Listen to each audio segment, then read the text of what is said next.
Welcome back to Connections in Flight. I'm Erica Paramore. And I'm Sarah Mizuguchi. Join us as we have another meaningful conversation about navigating our current life flight. So Sarah, I have to just say, your outfit has brought the energy today. I'm looking at Sarah. She is in a velour, tiger striped, matching zip-up tracksuit with rainbow stripes down the side of her arm. I mean, you have just brought this energy on a gray day. I so appreciate you for this. Thank you. You know, I see people and they're wearing black and they look so sophisticated, but it's just not always me, to be honest. Do you ever notice also what people wear when they fly these days? I notice. Do you think comfort is the key, or what's going on? That's so interesting you say that, because I actually bought this outfit and it probably comes as no surprise, but I bought this in Miami. But you know what? You can so pull that off. I would look absurd in that.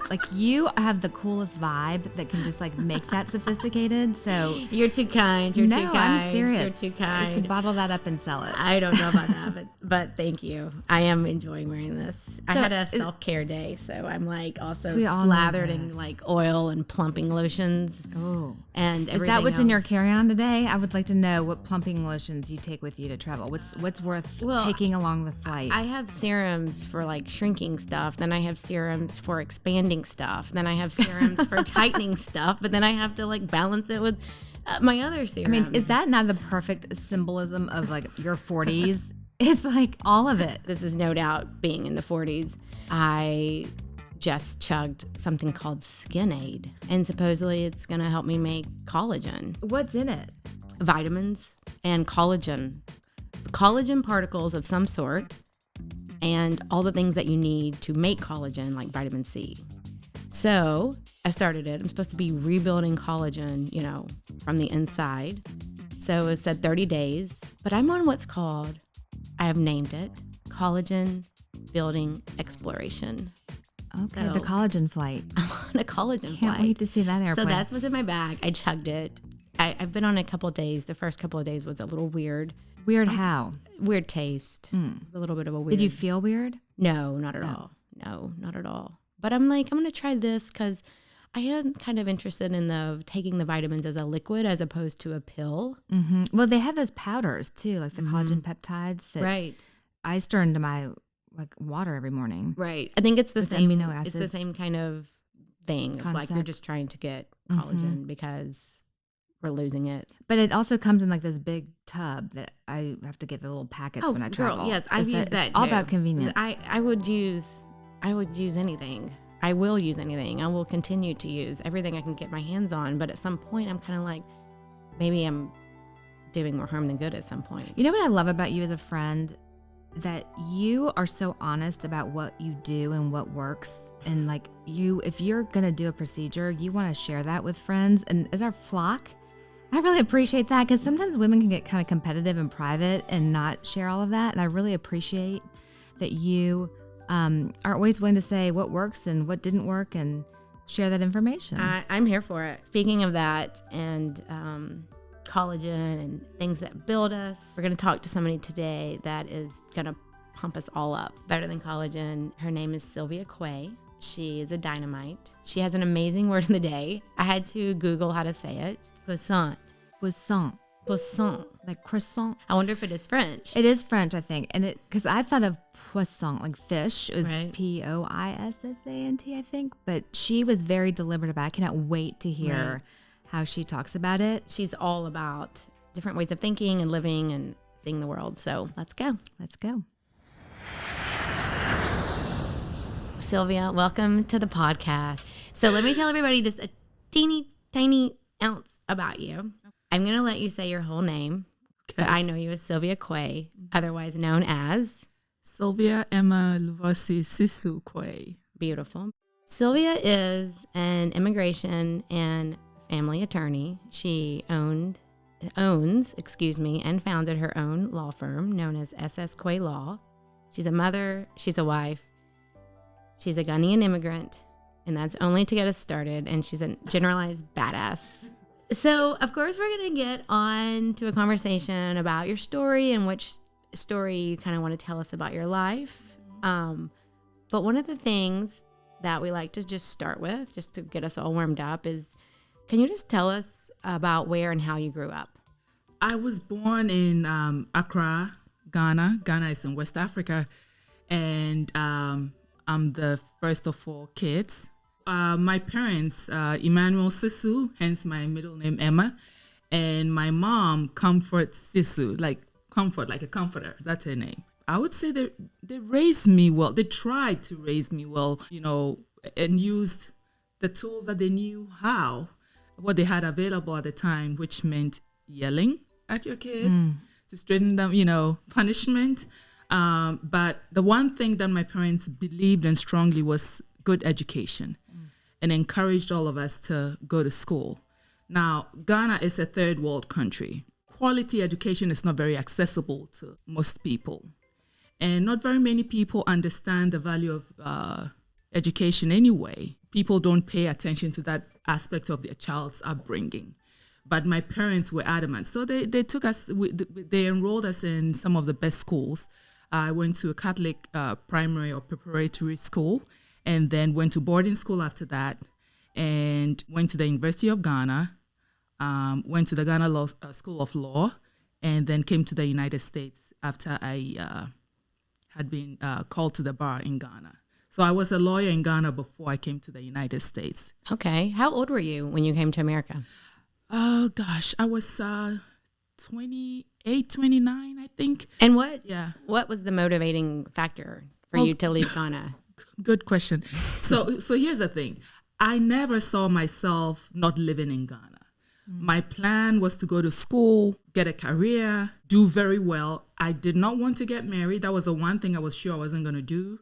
I didn't want to get married, but I wanted a child. Can you say more about what it was about marriage?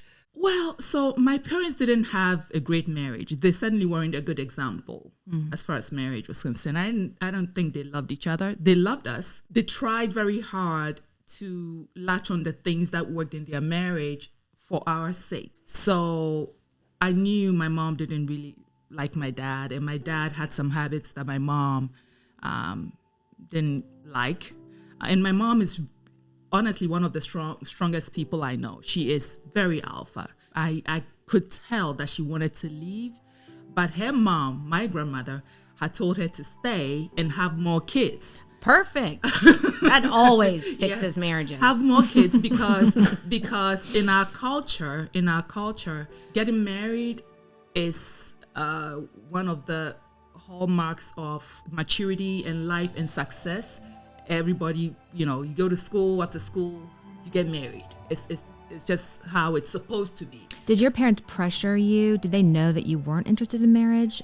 Well, I never had that conversation with any of them because that conversation never came up. Oh. I think it was an assumption that she's going to go to school, be done, become a lawyer, and then get married. And the one thing I would say is my mom was very, very strict. My father, not so much. I mean, my father and I and all my siblings would have like good intellectual conversations and exercises, even when we were little.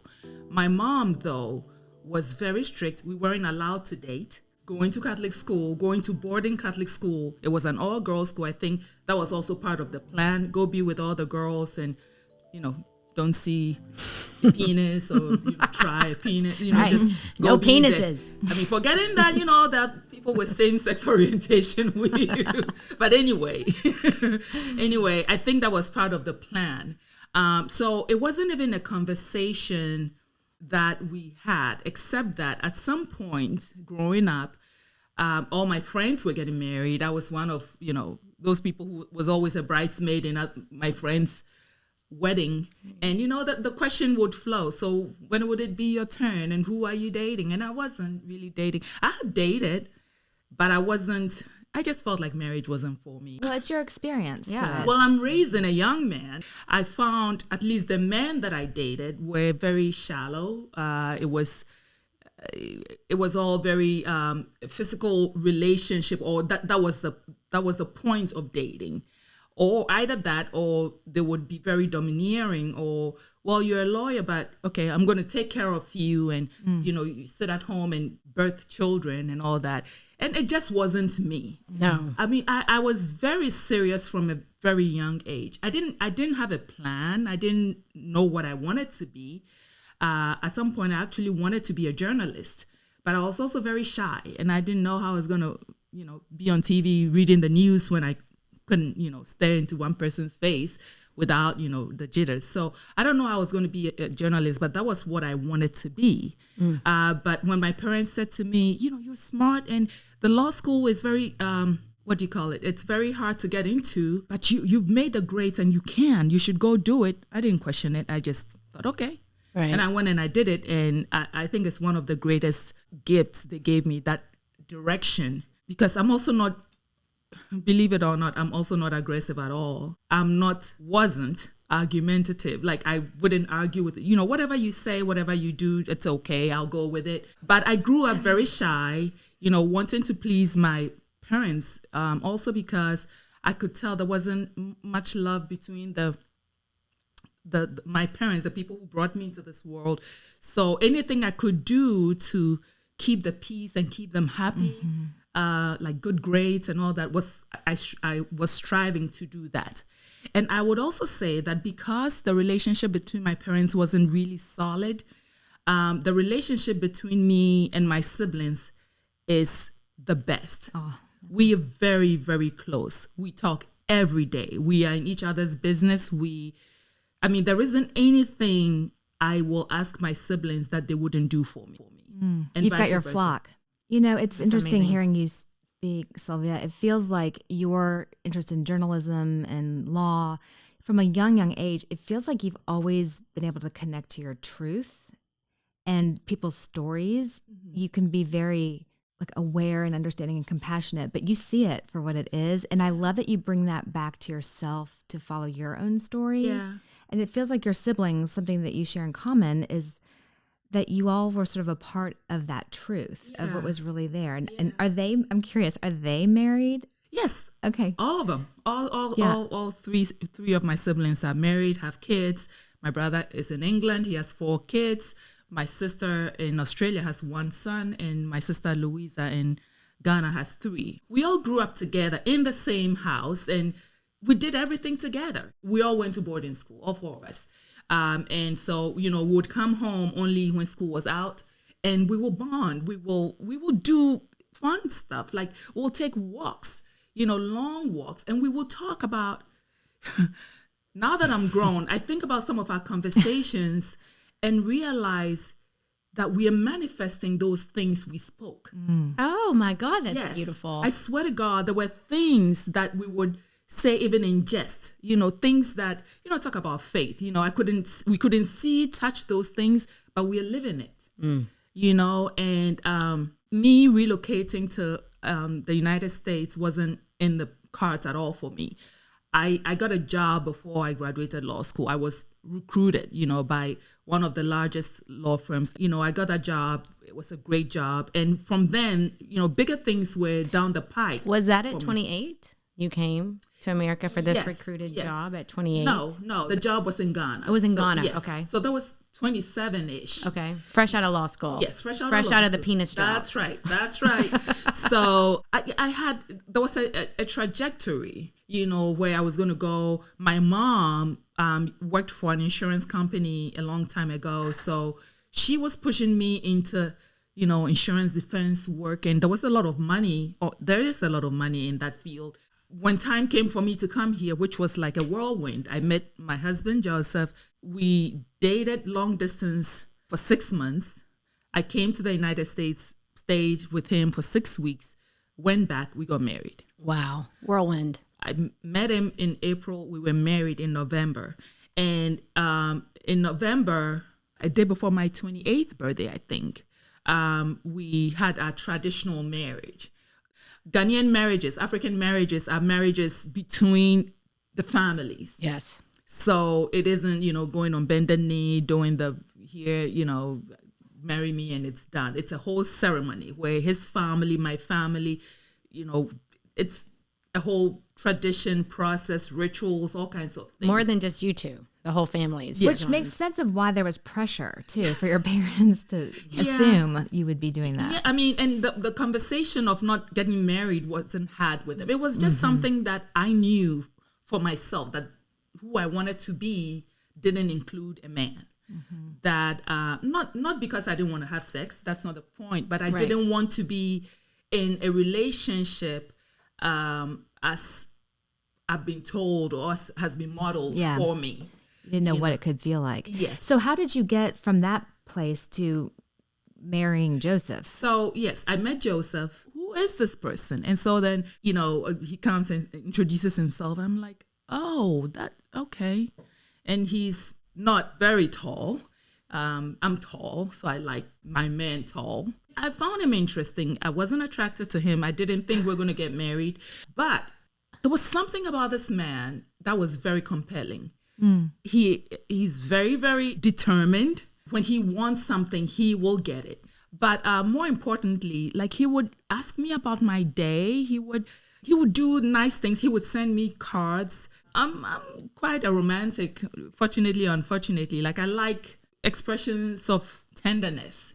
So Joseph will send me cards, and my friends will ask me, is it your birthday? And I'm like, no, it's a just because card. When Joseph started talking about marriage, I was thinking, are you out of your fucking mind? Like, we just met. No, we are not getting married. Did he know your beliefs about marriage when he asked that? Oh, interesting. Yeah. He goes after what he wants. But he said to me after the fact that when he met me, he said to God, he prayed and said to God that if God will give me to him, he will not ask God for anything else. Oh, wow. Talk about a moment of chills. Yeah. He's a good guy. He's a great dad. He's even a good partner. As the spouse of a therapist, what are the challenges? Does that come up because of what he does for a living in any way in your marriage? I always love to hear.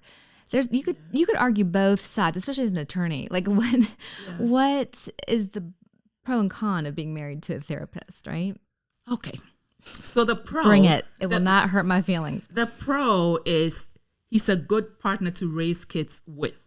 Because when, I'm yelling, he has a way to zoom in on the nucleus of the problem and tell me, like, chill, I've got this. In fact, my kids will go to him and tell him things because they're too afraid to tell me, which I love. That's good. Sounds like you're a good team. So yes, as far as parenting, we are a good team. What's the downside? I'm not letting you off the hook with that question. The downside is, and I'm going to put part of it on me. I'm a lawyer. And I don't think I unplug from that analytical thinking. I don't indulge in arguments. I don't enjoy it. But when I want to make a point, I will not let you go until I've made that point. And I think somewhere inside me, there is the drive to win. So when there is something, going on, Joseph is calm and he's going, okay, so how does that make you feel? And how does it, and I'm like, oh, okay, listen, I'm not your client. Like, I'm not, and now it would piss me off. And he would go, I'm not sick, but I'm just asking, I'm listening, and I'm not, and then, so he has a way of talking me off the ledge, but he doesn't talk much and I do. So, it's interesting because I can totally see where you're coming from. And as a therapist, I can relate to that. And one thing that's helped me decipher the difference in the different places I go, like I call it head versus heart. The head part of me, which sounds like what you're doing, is like that interrogation of the truth, not to attack, but to get to the truth. Absolutely. And the heart part is more about being curious. Yes. So it's like they're both questions, but there's an interrogation versus a curiosity that can sometimes be very misunderstood. Yes. And to be honest, anytime I tell Joseph something, as a matter of fact, just like my kids, I stopped telling him things I would tell my best friend because she'll give me the feedback that I'm looking for. Sometimes I'm not looking for somebody to fix anything, but I'm looking for certain, oh yeah, he's a son of a bitch. When I tell him things, I'm telling him just to listen and maybe just say it's going to be okay or whatever. Because most of the things that I worry about or discuss with him are things I can fix myself. But emotionally, I'm trying to vent. He will take it and then he will throw in a couple of terms that will piss me off. And I'm like, The psychobabble. yeah. Yeah. And I'm like, oh, okay. Yeah. Yeah.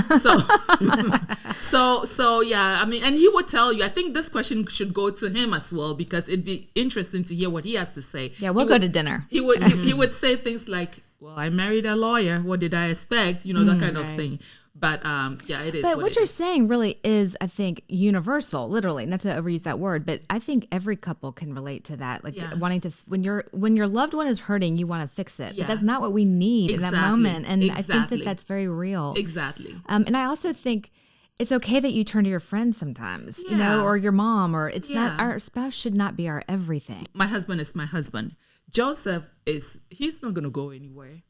Like if I plant him right here, give him a book and a toilet and some food, he'll just stay there until I get back. But it sounds like there's a lot of depth in him. Oh, yeah. He can just be in his own space. Joseph has no, he doesn't have conversations that are just casual.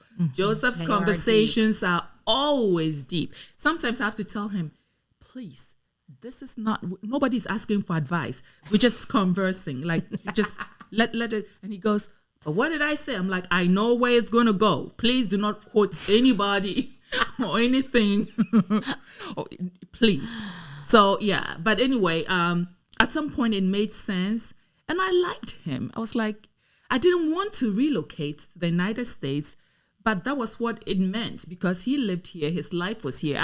I lived there too, but he lived here longer. He had left his family in Ghana longer, and it was like it was going to be harder for him to relocate to Ghana than it would be for me to come to the United States. So and when you came here, when you were about 28, you're newly married. What was marriage like? Just getting here. It was not being from here, being an immigrant, newly married. You never saw that coming. Yes. It was probably the first couple of years of my marriage was probably the hardest, most lonely period, because like I said, Joseph is very introverted. He didn't like frolic. We don't go places. And I was shy. I still am.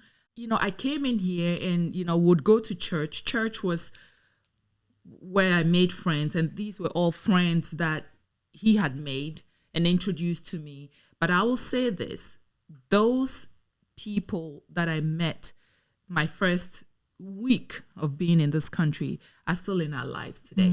Oh, wow. They are amazing human beings. We go to church at Burgrass Christian Church. We were at the time the only Black people in the church. Oh, wow. But my friends, and if this airs, they know who they are some of the loveliest people. I didn't feel, different. I came in, was going to school to get my master's degree, and then also sit for the bar, all those things. Raising a family, I had Nadiva within a year of being in the country. And, it was a lot coming at me.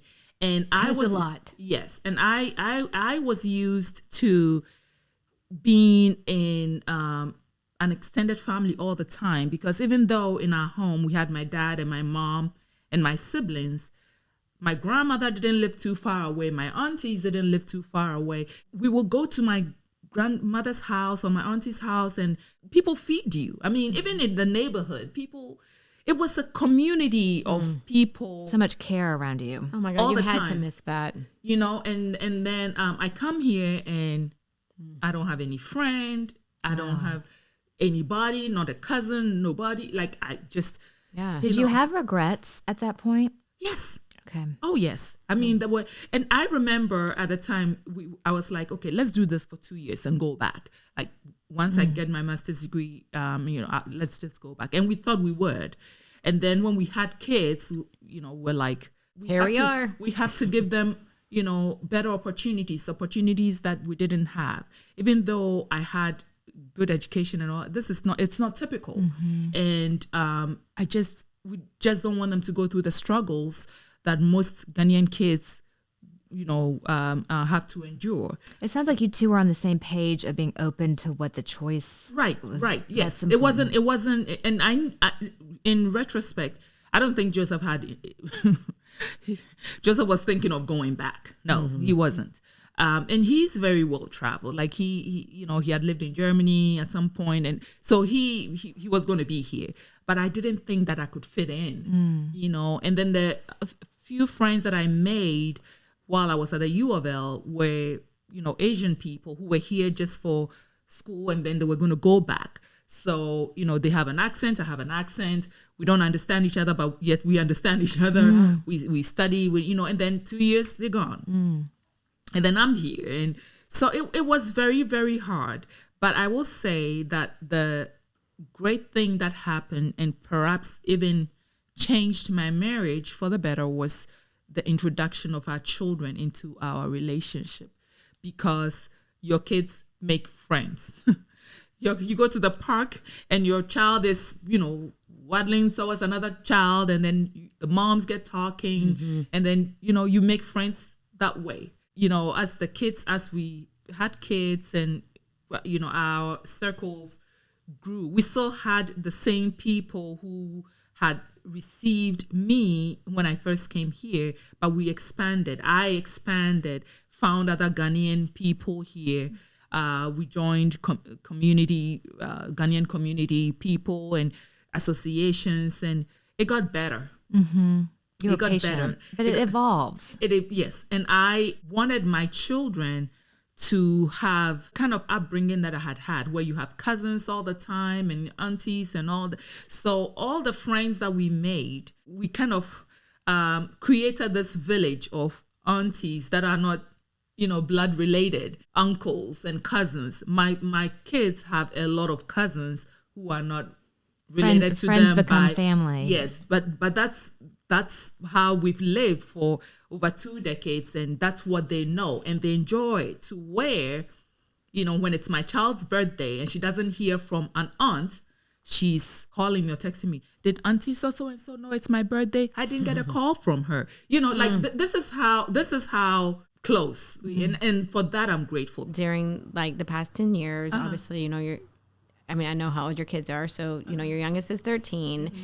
Tell us about how you were working, what you were doing, and then tell us how you got to your word. So let me start with juggling school, work, kids. It is not for the faint of heart. It's tough. It was hard because failure was not in the cards. I could not fail. Not just for myself or ego, but to make it here in America, I didn't have any social network. All the people that I went to school with, all the people that, I had connections with were in Ghana or other places. So here, Louisville, presented itself as very calm. It didn't have as much diversity as I wanted for my kids, but I said to myself that was on us. It is something that we have to try to give them, by, introducing them to other cultures and all that. And so it was hard raising kids, nursing, you were working full time, going to school full time, and it was not easy. There were many times it felt like, should I just give up? But then, oh yeah, for sure, we've all been there. I've been there multiple times. Yeah, but then I'm like, that's not who I am. I don't just give up. I do. I make things happen. Well, and there's purpose to the pain. Correct. Right? And I'm like, at some point it will end. It gets better. But shifts. It was very Sylvia. Challenging because we didn't have I didn't have the support system that I grew up having. Would you share the story of when your professional life got bumpy, you were in some turbulence? Would you share that story? Yes. And what you did and how, I guess if you would tell the story of the hardest part of your professional life. So I went to the U of L. When I got done with my master's degree, I went to work for the Center for Women and Families, and I enjoyed that. It was very, very stressful, but I enjoyed it. What were you doing there, if you don't mind? what do you call it? So I was an employment specialist was my title. And what we did was when the battered women came in, survivors, when they came in and, they got emotionally healed or on the path to healing, it was our job to put them back in the job market. So I was working with Dress for Success to, put them in clothes and suits, teaching them how to interview, how to put resumes together, that kind of thing. That was my job for 2 years. And then I stopped for like 3 months, I guess, to study for the bar or something like that. Something happened. I stopped for a brief period of time and then went back. But when I went back, they put me in the New Albany campus, and I was a family advocate. A family advocate are those who actually take in the clients, like a caseworker. They come in and they tell you their story, and then you're making sure that they're okay. You're protecting them, helping them fight the abuse, filing lawsuits, EPOs, that kind of thing to keep the abuse away. And one day one of my clients, she wanted to be a real estate agent. And anyway, she went back to her abuser and he killed her. Oh my God. Wow. Stabbed her 19 times and killed her. Jeanette is her name. So she died and I couldn't handle it anymore. I'm like, I can't. That is a very heavy job. Yeah. Yes. I lost it. 18 years later, I go to this, somebody invited me to this kind of women's group. At the time I was building my practice. So I needed to network. And so when people invited me to meet other people, I would have lunch or tea or whatever, coffee. So I went to this thing after I had told my friend, giving her excuse after excuse after excuse that I couldn't go. So I went just to cross it off and have her stop bothering me to go to this thing. So I went. We had a prayer meeting. She has this halfway house for young unwed moms, like kind of like what the center was doing, but on a smaller scale. People who had maybe drug issues, had their children taken away from them. And, so, I go there and she's telling us about the organization. There probably were like 15 people in a living room style set. And she began to tell the story about how she opened that place. As we are speaking, I see my client who died. I see a picture of her. My client who passed away, I see a picture of her. And then Teresa speaks and she goes, I created this place because of Jeanette, because this was Jeanette's dream. Oh my God. That one day she will open this place for women who had gone through things like she had. I mean, I'm not a crier, but that day. And so I'm like, listen, I got to say this.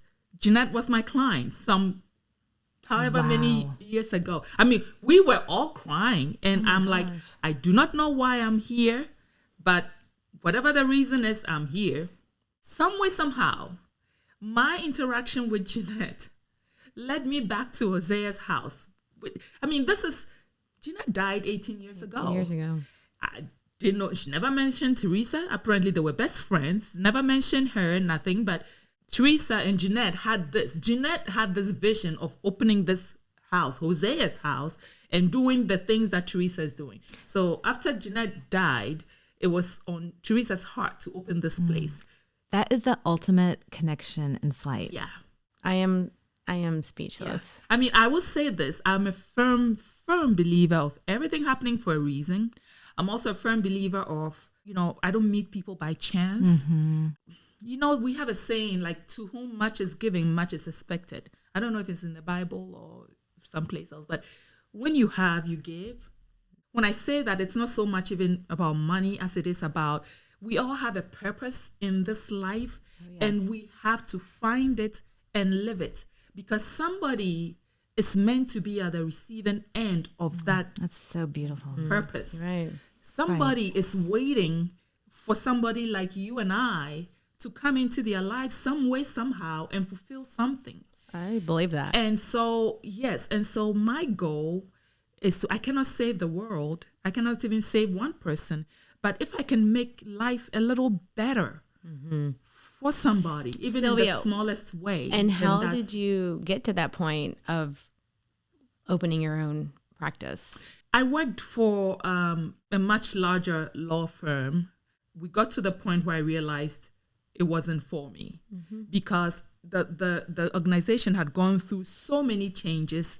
The company had sold to different partners, different companies, and every new owner comes with new ideas of what they want to do and how they want things to look. So I left knowing that this was an opportunity for me to do something that puts me in the position to live my purpose. My goal, and I tell my clients this, I'm running a business and I want to make it profitable. I still want to make a difference. I still want to help. What did you do after you left that job to prepare yourself for your new practice? Didn't do anything for 6 months. Joseph actually he's like, just take some time off and think about what you wanted to do. So I just took time off. Because I feel like this is a place, what you just described, I've experienced. I think many people experience. I think many people will experience. And I think what you're getting ready to say, when you know it's the end of something, it's time to quit digging, put down the shovel. So, but you want to pick the shovel back up or whatever. So how did you get to your next? Yes. So I got a lot of clients from legal aid because here's the thing. In Ghana, at least at the time I went to college, it was free tuition. Okay, we don't pay for college. So when you're done, you have to serve your country. So it's called national service. I did my national service with the Legal Aid Society of Ghana. And these individuals will come to me with their stories and and their problems. Some of them were very complex, but I learned a lot. They didn't have money to pay me. They would give me food. I want to use my legal knowledge that I've acquired both in school and over the years, together with my personal experience as an immigrant, to help people who are kind of traveling that journey too. That's why I have an immigration practice, because who better to walk somebody else through the ropes than somebody who's been there? I can't think of anyone. Right. Well, and frankly, everybody's journey is different. People come into the country all different kinds of ways. However, we all come from somewhere. We leave something behind and we come here in search of something, hoping to find something. I want to do that. And so that's part of my practice, my immigration practice. And then the family, that's how I started. Yeah, I was going to say, I came full it's circle. been part of you, yes. And I love it because, people come to me in a lot of distress and hurt and anguish and I'm able, first of all, listen to them and then go, okay, listen, we're going to court. None of those is relevant. The judge doesn't care if he slept with 5 people and 4 people. In Kentucky, we don't care about that. It's a no-fault state. We care about A, B, and C. So yes, you can tell me all these things. I will listen. But when you've said it and you've cried, now we're on a mission. Beautiful. Well, and it feels like Sylvia. your purpose, My Sylvia, God. through every step from childhood to now, there's this circle or a cycle, I should say, of that when distress is met with care, that's where the connection happens. Absolutely. And you've been on both sides of that. Absolutely. And that's really meaningful. Absolutely. We do need to get to the word of the day. Yes, please. I've got kids at home. I'm please, like, no. I Please gotta how did you come up with this word? Is this a word I've you been know? patient, by the way. It is a word I know. So here's Please. Okay. I had to Google how to say it and everything. Yes. I keep a dictionary in my office. Now we have phones that, have dictionaries on them, but I actually physically keep a dictionary at home and in my office. And especially because my kids will come to me, what does this mean? I'm like, go look it up. Oh, Yeah. That's good. I love it. I do too. Go look it up. That. So, so I don't know how I signed up for this, but there is this thing called Word Genius, and I get emails every day with a new word. Every day. And I look at it. Somehow I'll forget, but I'm like, maybe one day when I'm on Jeopardy, they'll ask me, what does this mean? And this will come in handy. So it's puissant. Puissant. Yes. Puissant. Now, Puissant. Say it again. puissant. And the meaning that I found was that, powerful or strong or somebody who has influence on people. And I thought, that's the word. I mean, here's the thing. You all limited me to one word. I had a paragraph to share, but you limited me to one word. So I wanted that word that actually encompasses all the words that that I would have put in a paragraph. Right. Like I want to be a person, powerful, but not in the sense of, Money and gold and all of that. that's nice to have, and I don't mind having it if I ever come into great wealth, thank God, But the point is, I want to have influence over the people who need such influence. Like when I have a client who comes to me, they might have a legal issue, but I want them to walk away with a better sense of self. I want them feeling more empowered. I want them to feel a sense of accomplishment, even when things have been bad.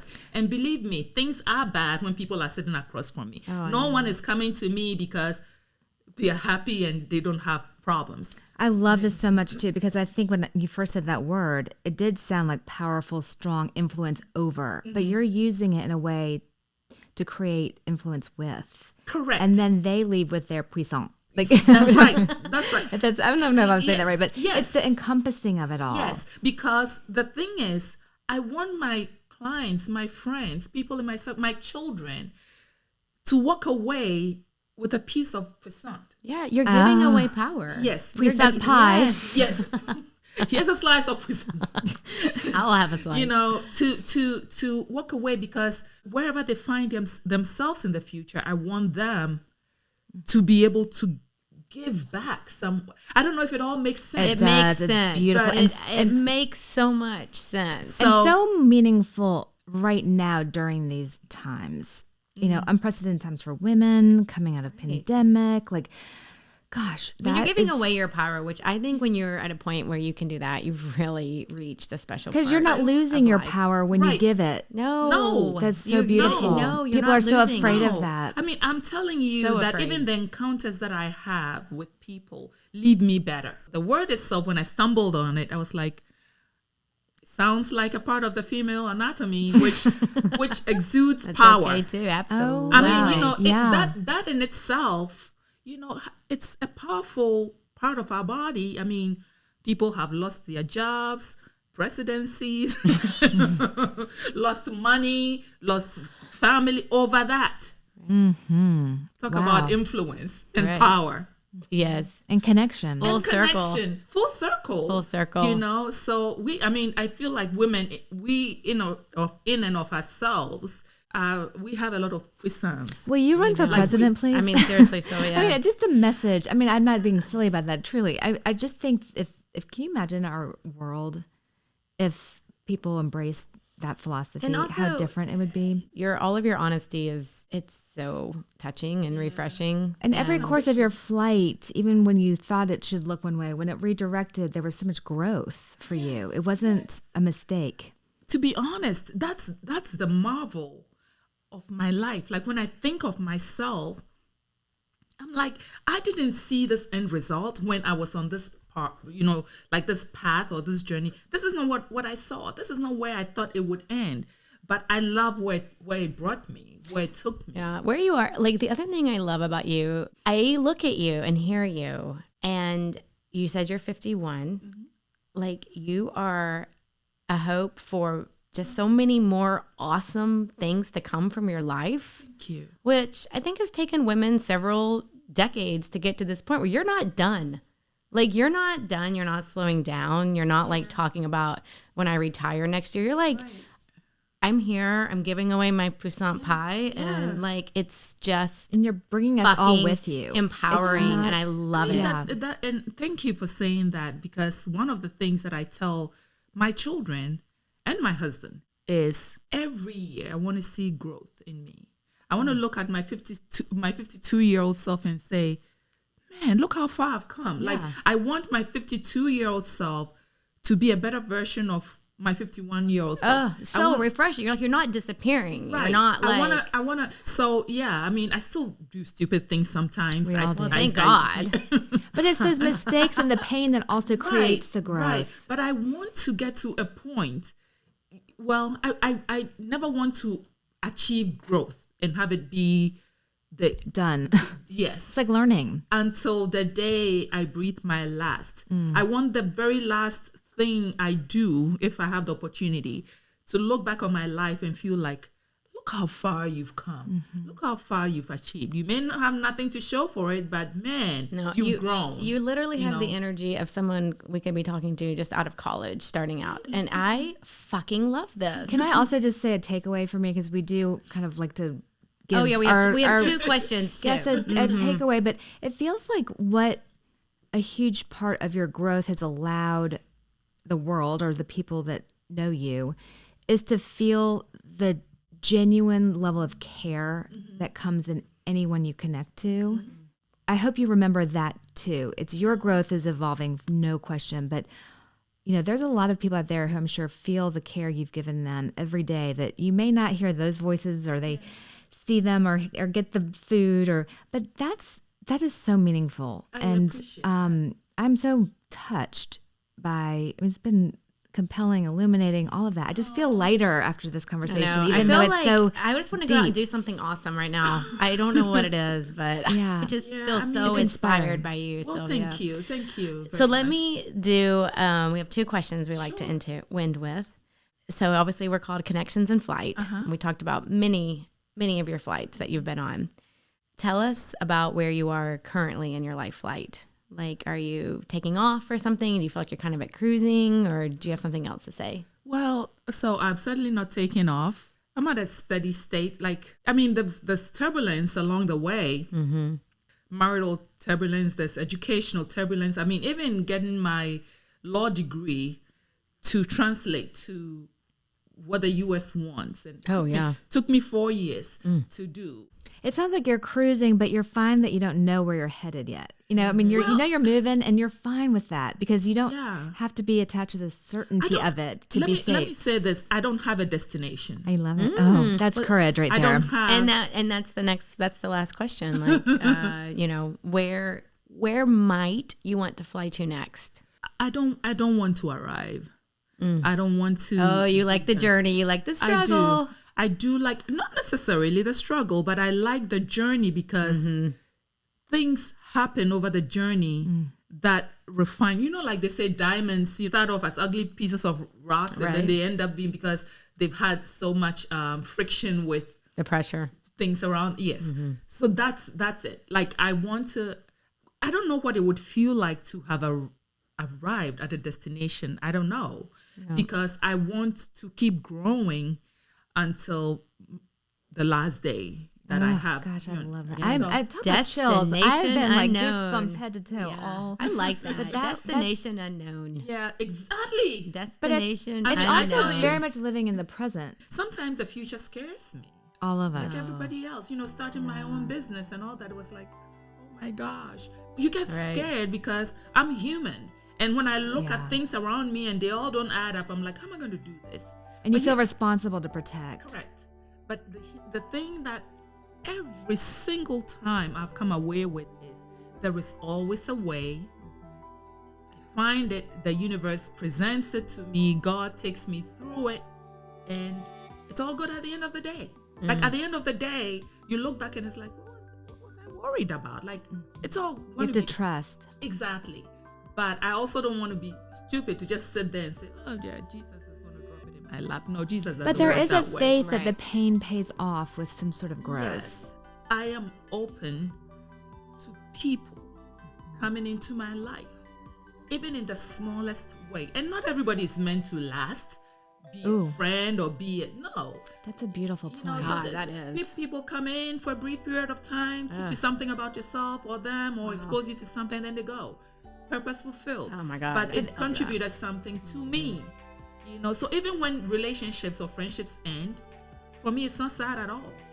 Wow, that is profound. Nobody died here though. Right. You don't die, right. But there's an acceptance in their purpose at the time. I'm like, okay, This person Wow. was in my life for 2 years. This is what I got out of it. This is what, even the struggle of the relationship taught me this or that. I wish them well. And when I say that, it's not even being sarcastic. Like, I truly, truly, from the bottom of my heart, wish them well, but they don't have to be in my Really life. poignant. There's gratitude Really about poignant. where the Absolutely. connection happened. Absolutely. God, Sylvia, thank you so much. I feel like we may Don't have to talk to leave. Sylvia. I want to sit next to you on the plane. Oh my gosh. Yeah. Thank you for sharing with Well, us. thank you for having me. This was great. Like, seriously, this was good. Awesome. So, well, I hope this helps somebody, but It's helped me. And I still want to meet your husband because I think we've got a lot to chat about. Oh. Thanks so much for listening to us today on Connections in Flight. Would love to hear back from you. Please feel free to email us, leave feedback or comments. We'll be back next week with a new word. If you want to discover more about us, please find us in our socials, and all the links are in the show notes. Please be advised that the information discussed on this podcast is not professional therapy. If you are triggered or activated, please don't be afraid to seek professional help. Ample. Here. Is this thing on? Yeah, that's on. Don't touch that.